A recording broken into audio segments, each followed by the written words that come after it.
Assalamualaikum warahmatullahi wabarakatuh. Pada pertemuan kali ini kita akan coba membahas terkait topik arsitektur dinasti Saljuk. Sedikit kita akan bahas tentang latar belakang sejarah peradabannya. Kemudian akan diikuti dengan contoh-contoh karya-karya arsitektural dari dinasti Saljuk.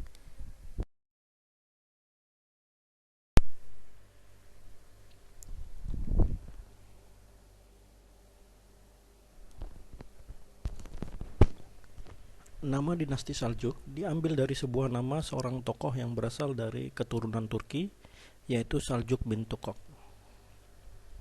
Karena konflik politik, Saljuk bin Tukok ini membawa pasukannya ke kota Janat dan bertetangga dengan kaum muslimin di negeri Turkistan. Di kota Janat inilah Saljuk bin Tukok memeluk agama Islam.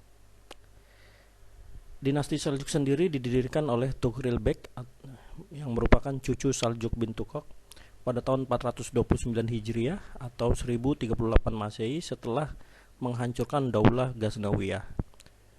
Pada tahun 447 Hijriah, Tughril Bek berhasil menguasai kota Baghdad yang saat itu dikuasai oleh Bani Buwai yang berafiliasi dengan dinasti Fatimiyah. Pada masa Tughril Bek inilah gelar kebangsaan Al-Sultan pertama kali digunakan tanpa menghapuskan kedudukan khalifah dan eksistensi Bani Abbasiyah.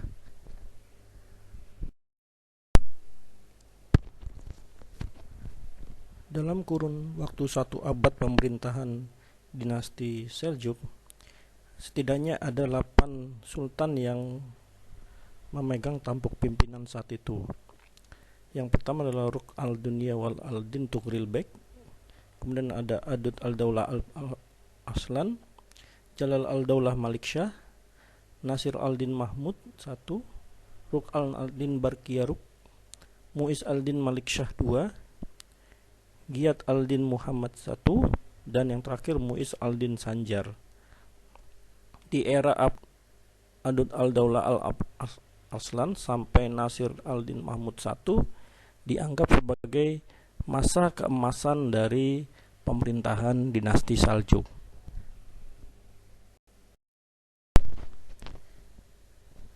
Periode keemasan Bani Saljuk dimulai ketika dinasti Saljuk ini merebut sebuah kota yang bernama Anna, sebuah ibu kota Armenia Kristen yang berada di sebuah provinsi Bizantium. Jadi pemerintahan dinasti Saljuk menjadi kelompok muslim pertama yang kemudian merebut wilayah kekuasaan Romawi, dan disinilah akan menjadi cikal bakal dari yang dinamakan Saljuk Anatolia. Bani Saljuk sendiri kemudian menjadi dinasti Islam pertama yang memperoleh kekuasaan permanen di Kekaisaran Romawi saat itu. Kemudian di era keemasannya menjadi dinasti pertama yang memprakarsai pendirian Universitas Nizamiyah di tahun 1065 Masehi dan Madrasah Hanafiyah di Baghdad yang menjadi pondasi penguat eksistensi dari Ahlus Sunnah wal Jamaah pada saat itu. Semua capaian ini tak lepas dari peran seorang wazir yang terkenal saat itu yang bernama Nizam al-Mulk. Jadi pada era dinasti Saljuk ini kewibawaan khalifah dalam bidang keagamaan dipulihkan. Kemudian dinasti Saljuk juga dianggap sebagai kerajaan atau kesultanan yang mampu menghidupkan kembali khalifah Islam yang ketika itu nyaris tenggelam. Pada masa Sultan Malik Shah dengan giat dilakukan berbagai macam pembangunan untuk mendukung kegiatan ekonomi seperti pembangunan jembatan-jembatan, terusan-terusan, serta perbaikan di pelabuhan-pelabuhan. Di masa kemasannya juga dinasti Saljuk menjadi dinasti yang pertama mengadakan kompetisi ilmiah atau yang disebut juga sebagai karya intelektual bidang pemerintahan siasah nama.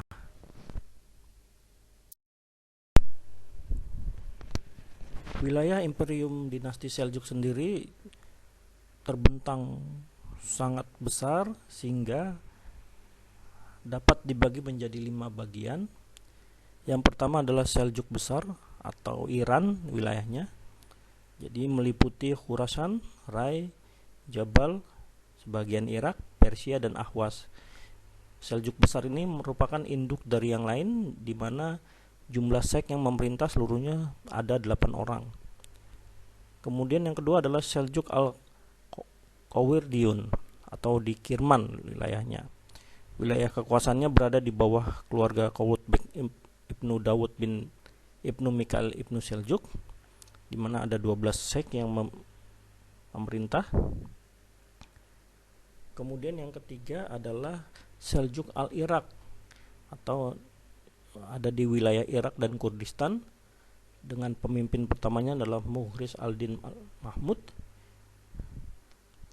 Kemudian yang ketiga adalah Seljuk Asyam atau Suriah, diperintah oleh keluarga Tutus Ibnu Alp Arslan, Ibnu Daud, Ibnu Mikail, Ibnu Seljuk, yang memerintah Suriah atas perintah dari Sultan Malik Shah. Yang kelima adalah Seljuk Ar-Rum atau Romawi atau Asia Kecil, diperintah oleh keluarga Kutlumis Ibnu Israel, Ibnu Seljuk, dengan jumlah sek yang memerintah seluruhnya ada 17.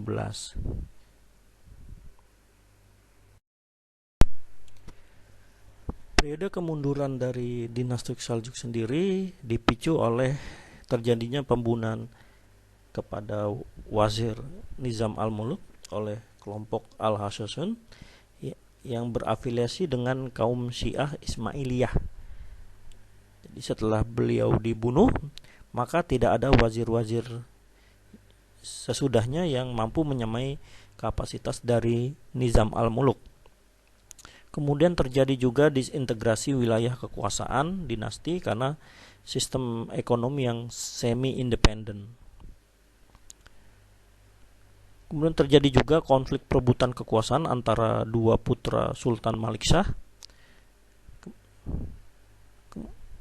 Hal lain yang memicu kemunduran dari dinasti Seljuk adalah diberlakukannya sistem iqta atau pemberian tanah wilayah kepada panglima perang, yang kemudian hal ini memunculkan kelompok-kelompok feodal atau tuan tanah yang pada akhirnya merugikan masyarakat dan memicu pemberontakan. Dan yang terakhir adalah anggaran belanja kerajaan yang banyak tersedot ke anggaran-anggaran atau pos militer, sehingga lama-kelamaan anggaran untuk sektor non-militer cenderung terabaikan. Masuk di bidang arsitektur, pada era dinasti Seljuk sendiri terjadi banyak kemajuan yang pesat terkait seni bangunan ini. Para ahli mencatat setidaknya ada 4 tipologi bangunan yang kemudian menandai era keemasan dinasti Seljuk. Yang pertama adalah munculnya mausoleum, kemudian pendirian madrasah-madrasah Seljuk, karavanserai Seljuk, dan yang terakhir adalah Masjid Seljuk. Yang pertama adalah mausoleum. Mausoleum sendiri dibangun sebagai tugu kenangan atau penghargaan terhadap tokoh-tokoh yang diagungkan dan para ulama. Biasanya didanai oleh pihak yang berkuasa atau yang berwenang. Bisa didirikan dalam kompleks istana, madrasah, dalam masjid, dalam karavanserai, atau dapat berdiri sendiri. Mausoleum Seljuk yang pertama adalah dalam bentuk menara-menara makam.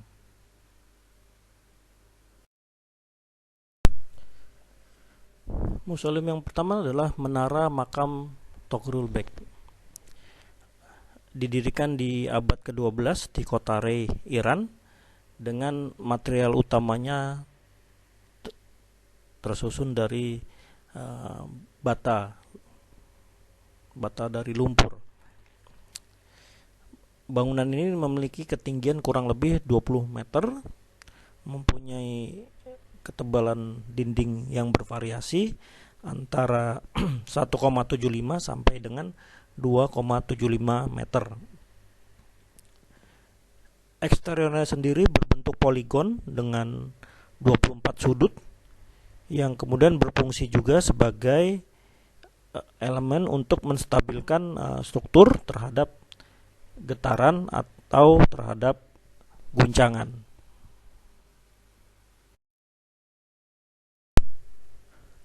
Kemudian contoh yang kedua adalah Museum Ahmad Sanjar. Museum ini berlokasi di kota Merv, Turkmenistan, dibangun pada tahun 1157 Masehi, menyusul kematian Sultan Ahmad Sanjar. Arsiteknya sendiri bernama Muhammad Ibnu Aziz dari kota Sarah. Bangunan ini memiliki dimensi 17 kali 17 meter dengan ketinggian mencapai kurang lebih 27 meter.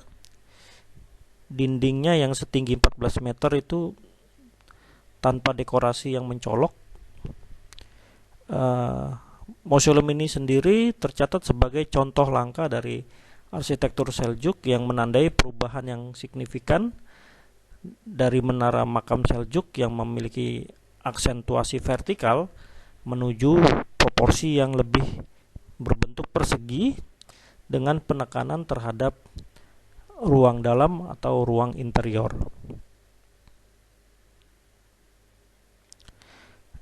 Museum ini juga dikenal sebagai museum terbesar dengan memiliki galeri di dalamnya serta kubah besar yang terbuat dari batu bata biru. Museum Ahmad Sanjar sendiri merupakan bagian dari kelompok istana yang lebih besar. Di tahun 1221 Masehi, pasukan Mongol yang saat itu menginvasi kota Merv ini sempat kemudian membakar bangunan ini. Setelah museum, maka bangunan berikutnya yang lazim ditemui di era dinasti Seljuk adalah bangunan madrasah. Bangunan yang mempunyai fungsi pendidikan ini umumnya memiliki 4 iwan atau aula yang kemudian ditata mengelilingi dan mengarah ke sebuah pekarangan tengah atau sebuah courtyard.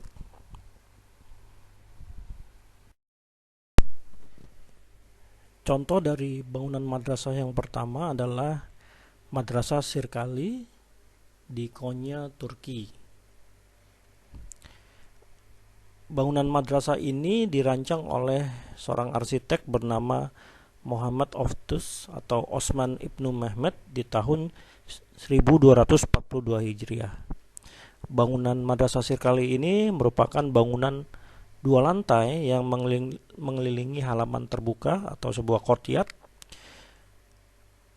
Pintu masuknya sendiri berupa sebuah gerbang besar yang terbuat dari batu dan penuh dengan dekorasi, sehingga gerbangnya sendiri menjadi tampilannya lebih menonjol jika dibandingkan dengan dinding-dinding yang ada di sekeliling dari bangunan madrasah ini yang cenderung polos. Di saat memasuki pintu masuk utama dari Madrasah Sirkali ini, di sebelah kiri dan kanannya terdapat kamar-kamar yang berukuran besar, kemudian juga terdapat lorong-lorong tangga untuk naik ke lantai 2. Di ujung halaman akan ditemukan sebuah aula atau iwan besar yang dihiasi ubin pirus berwarna biru dan hitam.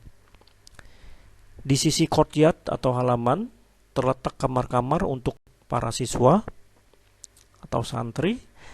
Lantai 2 bangunan ini kemudian telah mengalami proses restorasi.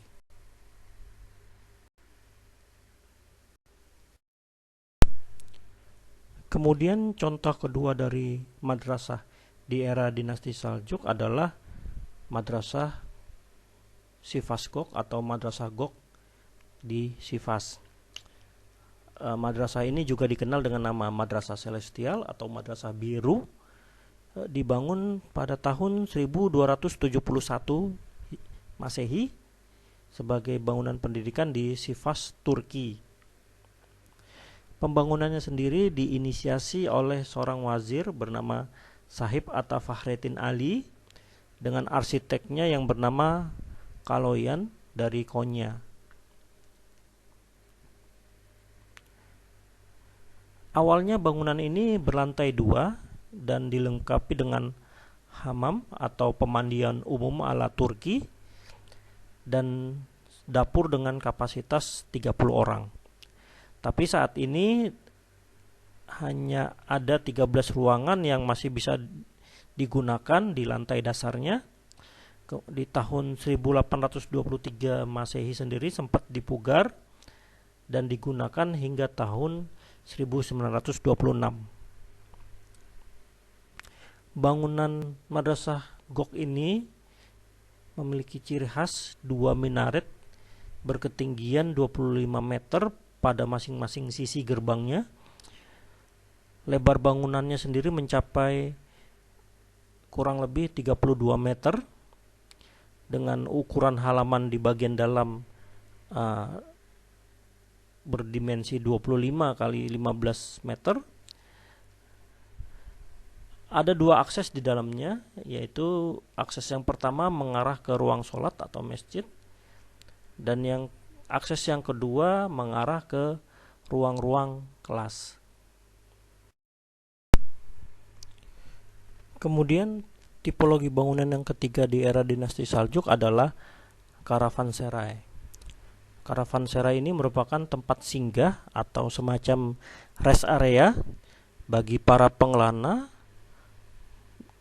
atau musafir atau bahkan anggota kerajaan yang dibangun untuk fungsi utamanya menopang kegiatan aktivitas perniagaan saat itu. Contoh karavanserai yang pertama adalah Rabat Syaraf, atau ada juga yang mengatakan Ribat El Syaraf, merupakan tempat persinggahan bagi kafilah atau para pedagang yang melintas.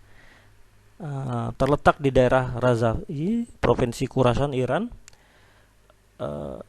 Bangunan ini juga punya fungsi sebagai istana singgah. Dibangun sekitar tahun 1114 Masehi. Bangunan ini terlihat seperti sebuah bangunan benteng berbentuk persegi 4. Denahnya sendiri terdiri dari 2 courtyard atau halaman berukuran 32 kali 16 meter dan 31 kali 31 meter, dan juga dilengkapi oleh 4 buah aula atau iwan. Pembangunannya sendiri diinisiasi oleh Syaraf ad-Din Ibnu Tahir, seorang gubernur dan menteri pada era Sultan Sanjar. Dinding dan pistok atau bagian pintu masuk dari iwan dilengkapi dekorasi dengan pola vegetasi dan geometris. Jadi pola ini merupakan sebagai contoh dari penerapan apa yang dikatakan sebagai tekstil metafor pada arsitektur Islam. Contoh karavanserai yang kedua adalah Han Sultan Karavanserai. Han Sultan Karavanserai ini terletak di antara wilayah Konya dan Aksaraya. Dianggap sebagai bangunan atau karavanserai terbesar di Turki dengan luas mencapai 4.900 meter persegi. Karavanserai ini dibangun pada era Sultan Alaeddin Keykubat I di tahun 1229. Diarsiteki oleh seorang engineer bernama Muhammad dari Syria. Karavanserai ini sendiri peruntukannya sebagai tempat persinggahan sultan, sehingga bangunan ini dilengkapi dengan halaman yang luas, kemudian ada masjid bertingkat 2, kemudian hall yang berukuran monumental serta hammam atau pemandian. Pistok berukuran besar atau kurang lebih dengan lebar 50 meter dan menonjol keluar dinding dari karavanserai. Mukornas sendiri dapat ditemui di bagian pintu masuk bangunan dengan ukiran-ukiran indahnya. Ruang sholat berada di lantai 2, diakses oleh tangga kembar di bagian depan. Mengitari halaman di dinding pintu masuk dan kedua sisinya adalah kita bisa menemukan arcade iwan yang berfungsi sebagai kandang kuda atau istal di lantai dasar serta penginapan di lantai atas.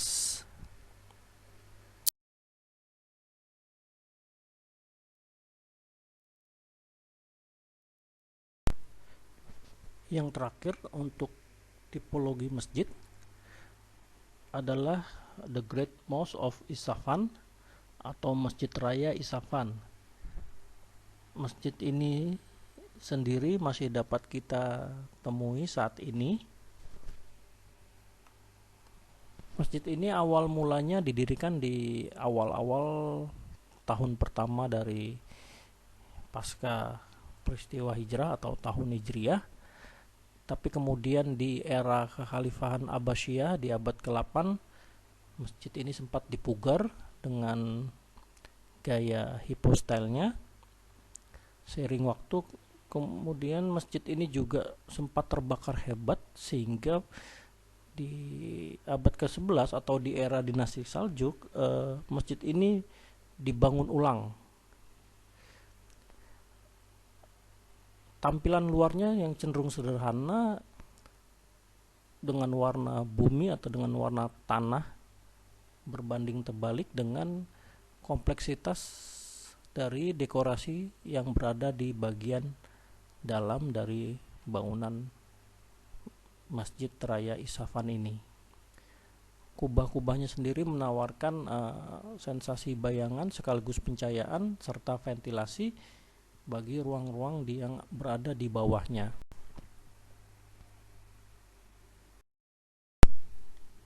Masjid Raya Isfahan ini dikenal karena terdapat 3 hal yang kemudian menjadi pencirinya. Yang pertama adalah adanya 4 buah iwan atau aula sebagai elemen pengganti dari denah hypostyle yang menjadi gaya pada masjid ini di awalnya.